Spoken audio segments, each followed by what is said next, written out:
must also realize that the problems of racial injustice and economic injustice cannot be solved without a radical redistribution of political and economic power. While there is a lower class, I am in it.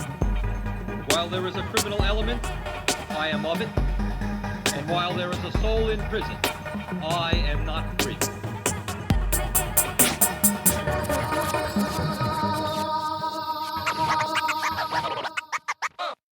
Hey y'all, I'm Jeremy Mohler, a writer and meditation teacher, and welcome to another episode of Meditation for the Masses.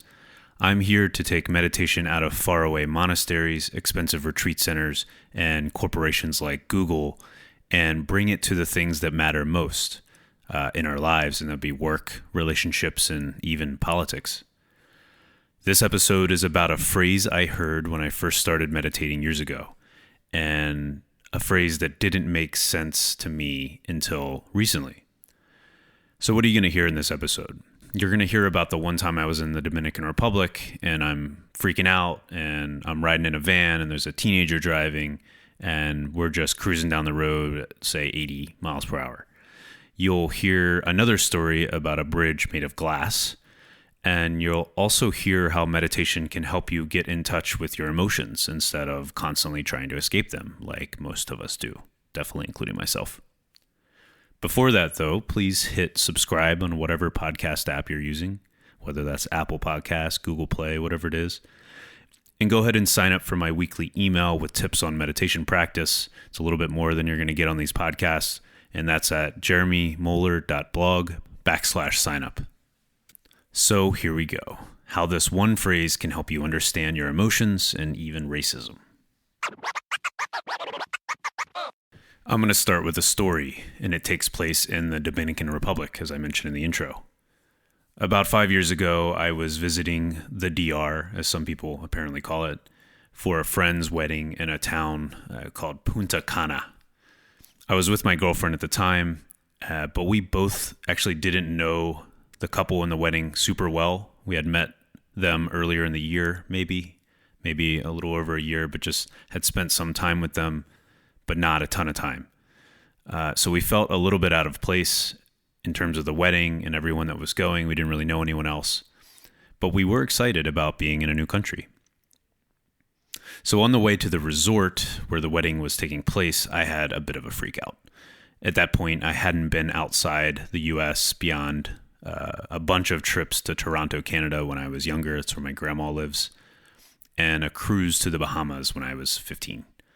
We spent a little bit of time in the dock area around the cruise when we landed on the Bahamas. And then I just jumped back into the ship and we went back out on the sea. So I don't really count that. And I still don't speak Spanish. And I'm riding in a van down a rural highway that, like a lot of roads in developing countries, if you've ever been, the road is cracking and crumbling and broken up in all kinds of pieces. And there are trucks and scooters driving on the shoulder and in the grass to pass around other cars. And the teenager driving our van is going really fast. He's going as fast as a lot of these people. And he's narrowly dodging these scooters. And even there was like a horse on the side of the road being walked by somebody. And we just got out of the way of that. Meanwhile, I can't figure out why there are only men on the roads. My mind is racing. Where are all the women? Are they all at home? Probably. What if we crash? Can I even speak to someone to get to the hospital? Can I even use my cell phone to make a call? I hadn't tried at that point. I was super anxious, and I think it was worse than it normally would be because and this is me probably justifying all those feelings, but I think it's valid. I was headed to a place I didn't want to be. I didn't want to be at this fancy resort. It's not my way of traveling. I usually tend to try to understand as much as I can about where I'm going. I hadn't planned the trip at all. I was just along for the ride. It was a wedding, and we were told to show up. And so I didn't have my bearings. I didn't really know where I was in the world. And I didn't even know where I was on the island at that time. I assume a lot of those thoughts are normal for folks who have traveled abroad before and have spent time in places where they don't speak the language and they're a little lost.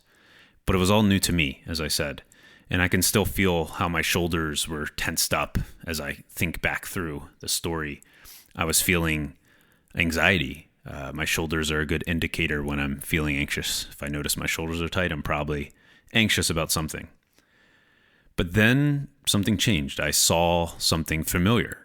And at least for a moment, maybe 10, 15 seconds, how I felt changed. I felt comforted, actually, for a moment.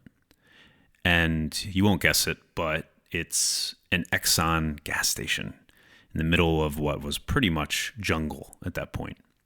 My shoulders relaxed, my mind stopped racing. It was something familiar that made me feel a little safer, a little less lost in the unknown. An Exxon gas station is something I'm used to seeing. There are a handful of them across Washington, D.C. So I think this story shows the power behind a phrase, really a teaching I heard from a meditation teacher a while back now. And the phrase is real but not true. Real but not true. And the teacher is Tsoknyi Rinpoche. It's a little hard to spell. Tsoknyi. Rinpoche. Rinpoche. He's a Nepalese Buddhist teacher in the Tibetan tradition.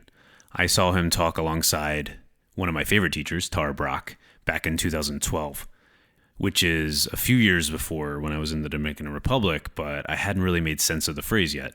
It's very abstract and confusing when you first hear it without any context. But the comfort and safety that I suddenly felt when I saw that Exxon wasn't necessarily true. We might think that capitalism is all about iPhones and medical breakthroughs and vaccines and freedom. But if you step back a little bit and look at it as a whole, it's a pretty violent and chaotic way of organizing our society. And that's particularly for poor and working class communities, and especially in developing countries. So an Exxon in Punta Cana wouldn't guarantee my safety any more than one in like West Baltimore. But those feelings were real.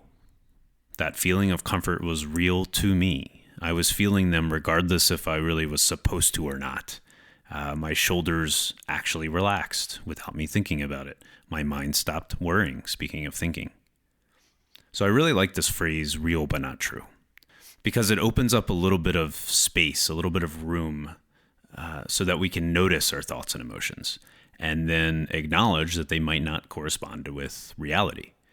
It's an antidote to our habit as human beings of always trying to escape the emotions that we don't want to necessarily feel, like anxiety. So my worrying questions weren't well thought out planning about what to do if things actually did go wrong, if the van wrecked. They were my mind's knee-jerk sort of reaction, an attempt to calm my fear and anxiety and those emotions, to put the fire out, so to speak. But of course, all they did was add more fuel to the fire. They just spun my mind up even more until I saw that Exxon gas station. I couldn't see all of that at the time, of course. When we feel threatened, we often react by imagining ourselves as the separate thing. Sometimes it's called ego, separated from the living, breathing reality around us, the change and flow around us. We sort of become a character in our mind, in a virtual reality, as Tara Brach calls it. We get triggered into what's called a fight, flight, or freeze response. You might have heard of this sort of pop psychology at this point. We either fight, we try to run away, or we just freeze up. And all of them feel like limited options, and we feel a little claustrophobic. And just generally, there's a little less room to operate and flow with the present moment. At that talk back in 2012, Tsoknyi Rinpoche told a story, not about the Dominican Republic, but about Malaysia. And he was crossing a very high bridge that actually had a glass bottom, which I've never seen before, but you can see through. And the bridge was very high, he said. And he said he was so racked with fear. His body was so locked up and wouldn't move as soon as he stepped out onto that glass. But then he realized that though that fear was real, it was happening inside of him. It wasn't true. Hundreds of people were crossing the bridge in front of him. They were fine. They weren't dying. He likely wasn't going to die. Very likely wasn't going to die. But he still felt afraid. And the thoughts and emotions he was experiencing were as real as, he said, the wind on his skin. And this is what he said in a video of another talk he gave telling this story. So I kindly sympathized with myself and was kind to myself. I said, I know you. You've got this symptom, but it's not true. You'll be okay. But really, understanding your suffering while acknowledging it's not true, you can make it. You can cross. Here's where meditation comes in. Meditation is a practice, and it's a practice of doing a lot of things, but one of them is remembering real but not true. That most of the time we have options, and we can choose not to necessarily believe that our thoughts are true. Meditation does this by giving us a little bit of space and time, a little bit more room, and we can relax and we can simply notice our thoughts and emotions rather than trying to do something about them if we believe them, meaning worrying more or planning or rehashing something that happened in the past just because we want to fix that situation. Meditation helps us recognize that the storylines that we often attach to the emotions we're feeling are just that, they're stories. But we also see that we can allow ourselves to accept that all of it, the thoughts, the sensations in our body, the emotions, they're real, but they may not be true. That ache in your lower back doesn't mean that you have lower back pain for the rest of your life, for example. Now, that isn't to say that we should never listen to what's real but not true to protect ourselves. All right, so here's the racism piece.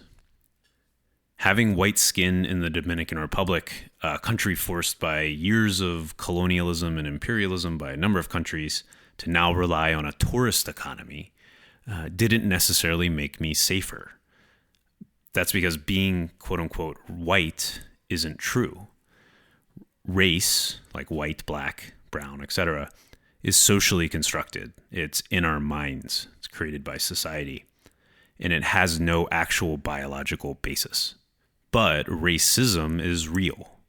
It has tangible, concrete, real impacts outside of our minds in the world. Police are out there murdering black and brown people.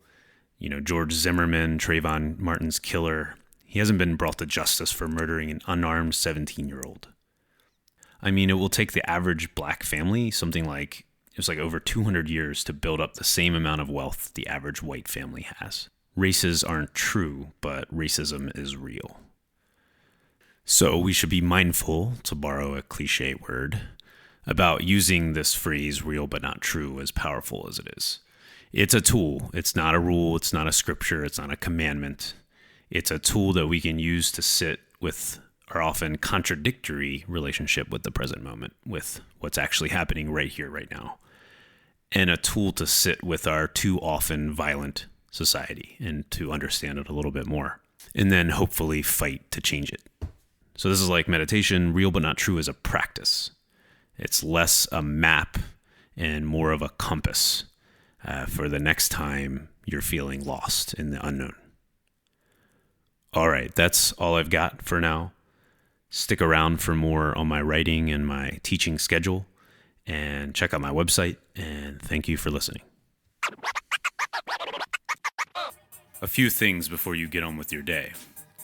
Make sure you're subscribed to Meditation for the Masses on iTunes or whatever app you use for podcasts. That's so you won't miss an episode. If you want more from me, sign up for my weekly email on meditation at jeremymohler.blog/signup. My website also has free recordings of guided meditations and when and where I teach meditation in person. I generally teach in the Washington, D.C. area, but hope to expand my reach in the near future. And finally, please rate this episode on whatever app you use to listen to it. You might not realize how important that is. I spent years loving podcasts like The Tim Ferriss Show and The Dig without ever actually rating them, even though their host would ask me to rate them on every episode. Ratings make podcast apps recommend Meditation for the Masses to folks looking for podcasts on meditation. So it's really important to me. I deeply appreciate you listening. Thank you.